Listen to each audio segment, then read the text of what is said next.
So I'm going to invite back Dr. Mushahwar and Dr. Gibb, but I'm going to ask you a question first, Deborah.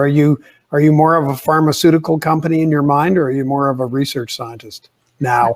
I'm a research scientist. I am being dragged kicking and screaming into the pharmaceutical world, and if you get me in one of my more honest raw modes, I'll complain that they can do this 10 times better than I am, but yet I'm being forced to do it myself and figure it out along the way when they could just step in.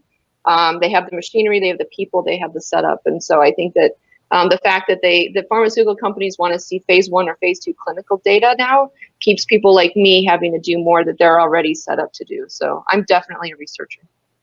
A quick follow-up, you've devoted a lot of your time to this, to doing the commercialization. Can you envision a division, a department, some entity within a university that could have taken a lot of that load off you and got you working on this path faster?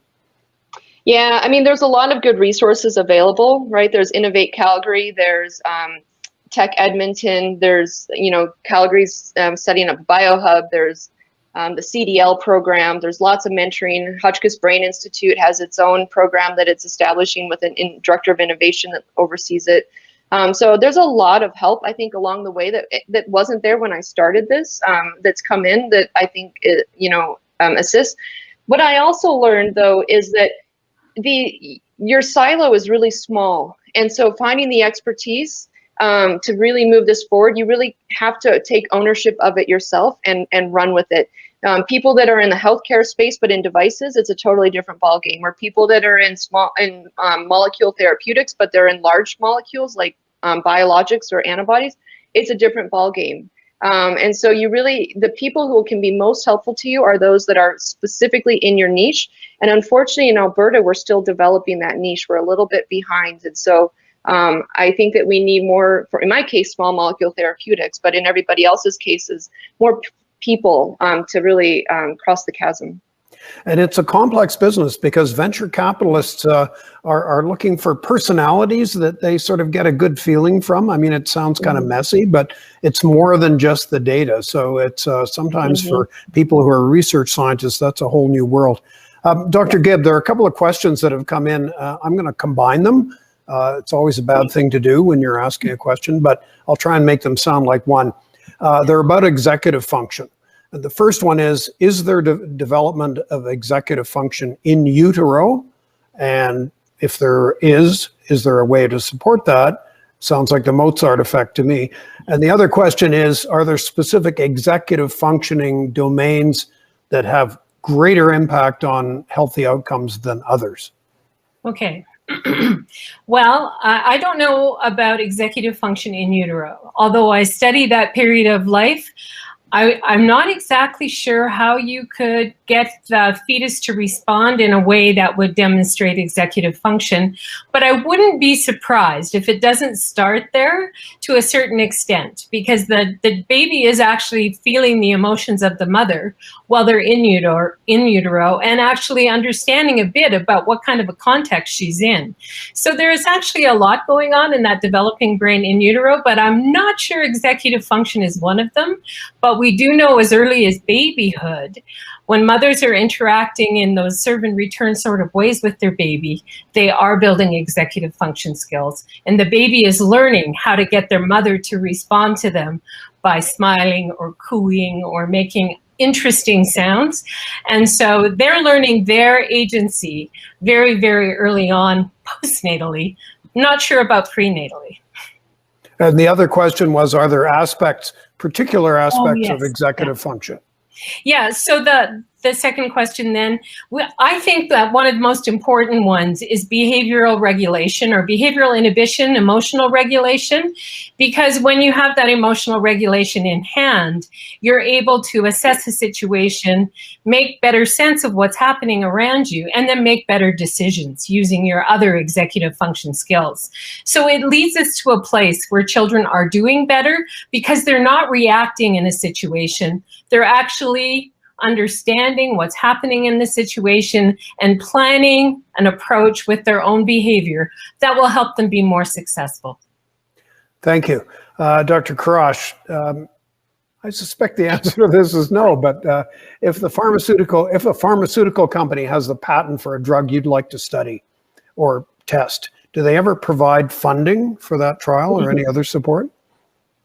It's not a hard no, but I'll say it's a hard road. So you have to convince them. I mean, if you're in an area so if you go to the pharmaceutical company's website, they'll tell you the areas they're interested in. They're interested in cardiovascular, they're interested in Alzheimer's, they're interested in liver or whatever. So if you happen to be one of the diseases on their website and you want to further test their drug in various ways, they might be pretty keen. If you're outside that area, they do have mechanisms by which you can try to get access. You can test the drug in your lab, right? You can generally order it from Sigma or do what you want. But if you want to do something clinically oriented, then you need to get some permission around it. So there's always an avenue. It's just how hard of a road do you have ahead of you? You've made it clear that it's not it's a winding road, yeah. Dr. Mushahwar, are there any autonomic effects of this intraspinal approach that you're using? There's two questions here, but I'll just leave it at that one for now. Yeah, so that's a great question. We have not directly quantified autonomic responses during stimulation, but we do record heart rate, respiration rate, and blood pressure to kind of as a routine set of measurements. And we have not noticed any overt changes in these functions during stimulation. But that is something to study in more detail and to quantify more rigorously moving forward. Yeah, these questions are coming from Dr. Aaron Phillips, so that might account for their quality. The other one is, what do we know about any scarring or fibrosis within the spinal cord after the implant? Yeah, this is another important question. So obviously you're putting an artificial hair inside the spinal cord, so it's still a foreign body, and the body is going to be responding to that. So we've done quite a bit of testing on that to understand two things: how the placement of the microwires or the microelectrodes themselves could cause scarring, and what the stimulation itself could do. Will the stimulation cause scarring? So what we found out is that indeed these hair-like microelectrodes do get encapsulated because they are a foreign body, but that encapsulation is actually quite thin. It's only about 50 microns, like very small encapsulation, because the implant is really stable the way we have it. When we have a stable implant, then the body encapsulates it and forgets about it. So I believe that we have a mechanically stable implant, which is why the encapsulation is very small and does not interfere with the neurons around the implant. And now we also looked at what happens if you stimulate for 4 hours a day continuously, because we're thinking if this is going to be used for walking, then we're going to really want people to be able to walk 4 hours a day. And that's kind of an estimate of, how much people move.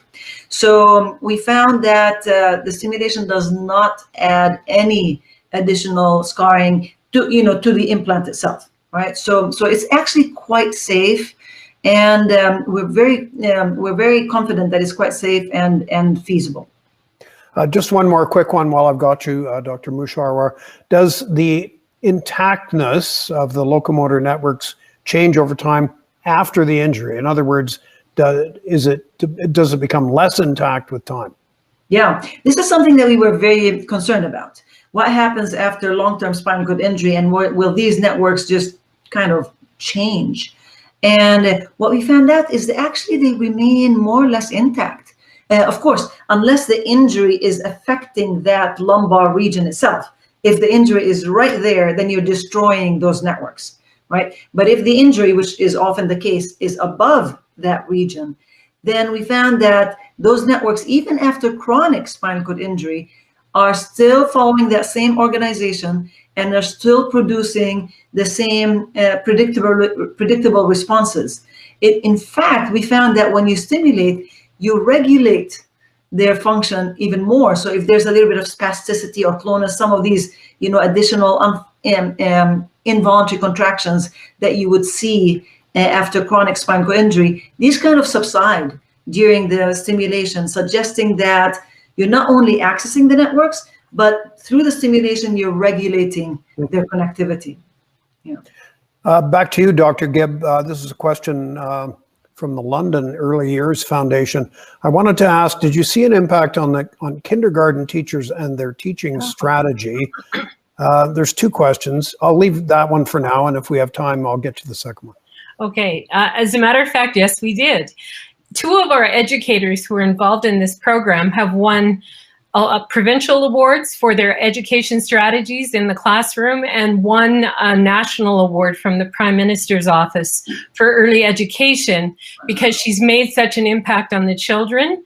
And we have been running this for a while now, so we know how the first children that came through our program are doing. And we have children who, there was 22 children in the classroom, 20 of them were program unit funded children, meaning that they were showing developmental delays, and so they were getting extra schooling to help prepare them for kindergarten. Those children are now in grade 3, and many of them are winning academic awards. So it's really encouraging to see that this isn't just for the there and now in the preschool and kindergarten years. It looks as though it really is playing out for better academic success for the children as they move through school. Okay, you've got about 30 seconds for this other one. Was there a difference in how these practices were, or how your work was embedded into practice due to education level? Yeah, go ahead. No, I haven't seen it. So there's such simple strategies. They're easy to embrace. They're easy to engage with. We haven't seen any evidence that you have to have a certain level of training in order to do this kind of work with children. Great. Well, thank you all very much. Another 3 great talks. Dr. Kurrasch, there might be a pharmaceutical CEO on your line, so you better bail while you can.